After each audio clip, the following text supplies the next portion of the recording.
कहानी का नाम है चोर और राजा। किसी जमाने में एक चोर था। वो बहुत ही चतुर था। लोगों का कहना था कि वह आदमी की आंखों का काजल तक उड़ा सकता है।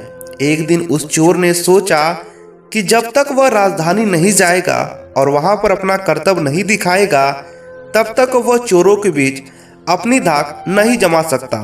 यह सोचकर वह राजधानी की ओर रवाना हो गया और वहां पहुंचकर उसने यह देखने के लिए नगर का चक्कर लगाया कि कहाँ क्या क्या कर सकता है।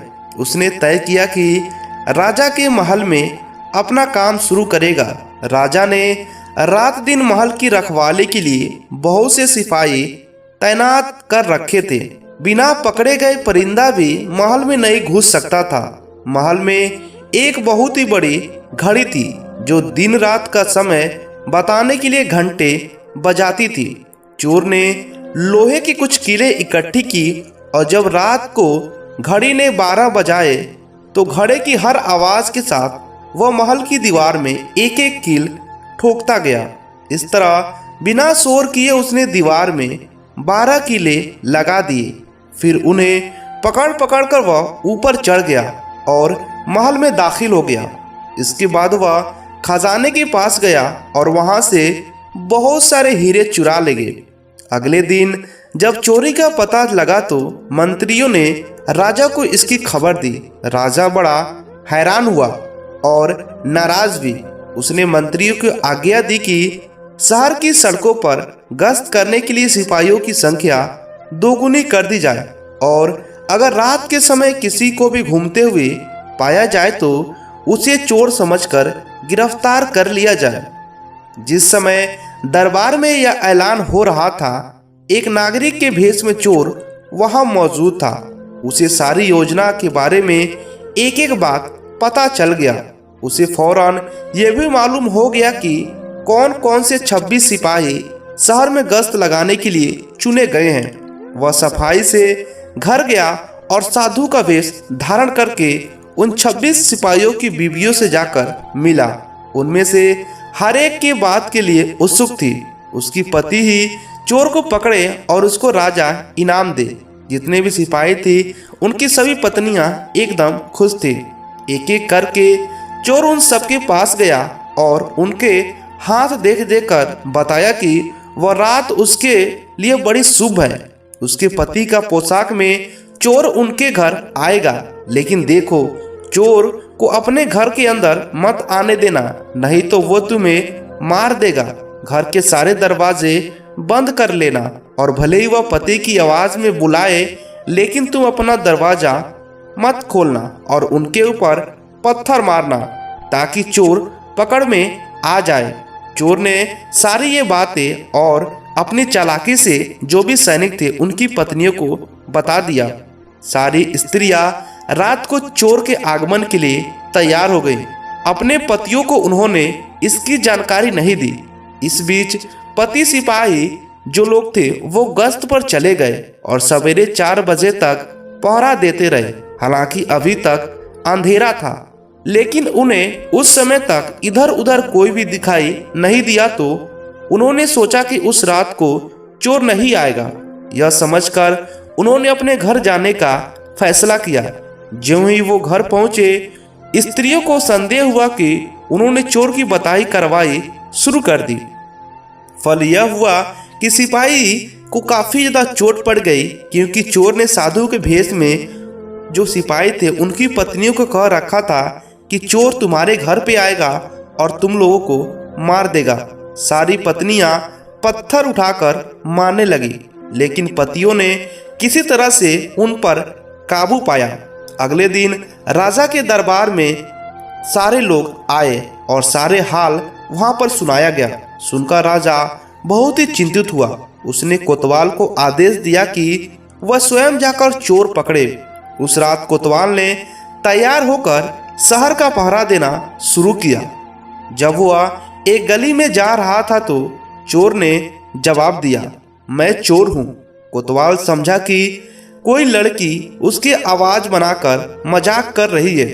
उसने कहा, मजाक छोड़ो और अगर तुम चोर हो तो मेरे साथ आओ, मैं तुम्हें खाट में डाल दूंगा, यानी कि जेल में बंद कर दूंगा।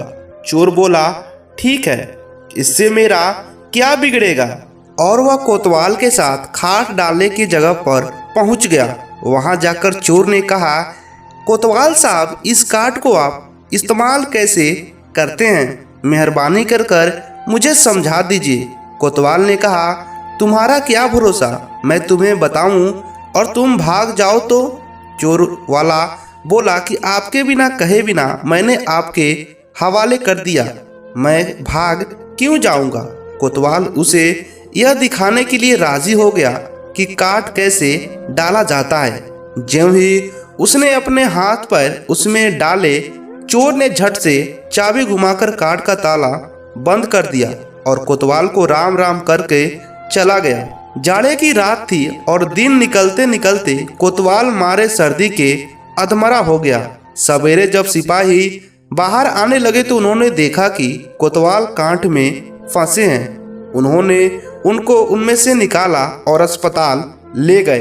अगले दिन जब दरबार लगा तो राजा को रात के सारे किस्से बताए गए। राजा इतना हैरान हुआ कि उसने उस रात चोर की निगरानी स्वयं करने का निश्चय किया।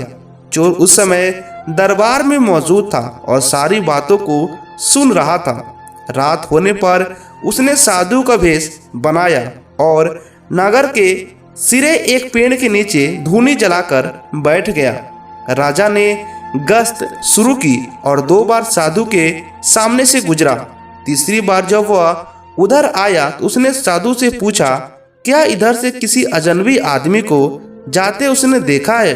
साधु ने जवाब दिया कि वह तो अपने ध्यान में लगा था, अगर उसके पास से कोई निकला भी होगा तो उसे पता नहीं। यदि आप चाहे तो मेरे पास बैठ जाइए और देखते रहिए कोई आता है या जाता है या नहीं। यह सुनकर राजा के दिमाग में एक बात आई और उसने फौरन तय किया कि साधु उसकी पोशाक पहनकर शहर का चक्कर लगावे और वह साधु के कपड़े पहनकर वहां चोर की तलाश में बैठे। आपस में काफी बहस मुबाहिसे करने और 2-4 बार इनकार करने के बाद जो चोर था वो राजा की बात मानने को राजी हो गया और उन्होंने आपस में कपड़े बदल लिए। चोर तत्काल राजा के घोड़े पर सवार होकर महल में पहुंचा और राजा के सोने के कमरे में जाकर आराम से सो गया। बेचारा राजा साधु बना चोर को पकड़ने के लिए इंतजार करता रहा। सवेरे के कोई 4 बजने आए। राजा ने देखा कि न तो साधु लौटा और न ही कोई आदमी या चोर उस वक्त से गुजरा, तो उसने महल में लौट जाने का निश्चय किया। लेकिन जब महल के फाटक पर पहुंचा तो संतरियों ने सोचा, राजा तो पहले ही आ चुके हैं, हो ना हो यह चोर है जो राजा बनकर महल में घुसना चाहता है। उन्होंने राजा को पकड़ लिया और काल कोठरी में डाल दिया। राजा ने शोर मचाया पर किसी ने भी उसकी बात नहीं सुनी। दिन का उजाला होने पर काल कोठरी का पहरा देने वाला संतरी ने राजा का चेहरा पहचान लिया और मारे डर के थर थर कांपने लगा। वह राजा के पैरों पर गिर गया। राजा ने सिपाहियों को बुलाया और महल में गया। उधर चोर जो रात भर राजा के रूप में महल में सोया था, सूरज की पहली किरण फूटते ही राजा की पोशाक में और उसी के घोड़े पर रफू चक्कर हो गया। अगले दिन जब राजा ने अपने दरबार में पहुंचा तो बहुत ही हताश था। उसने ऐलान किया कि अगर चोर उसके सामने उपस्थित आ जाएगा तो उसे माफ कर दिया जाएगा और उसके खिलाफ कोई भी कार्रवाई नहीं की जाएगी, बल्कि उसकी चतुराई के लिए इनाम भी मिलेगा। चोर वहां मौजूद ही था। फौरन राजा के सामने आ गया और बोला, महाराज, मैं ही वो अपराधी हूँ। इसके सबूत में उसने राजा के महल से चुराया हुआ कुछ सामान सामने रख दिया, साथ ही राजा की पोशाक और उसका घोड़ा भी। राजा ने उसे एक गांव इनाम दिया जो कि वादा किए थे और वह आगे चोरी करना बंद कर देगा। इसके बारे में भी राजा ने उसे हिदायत दिया।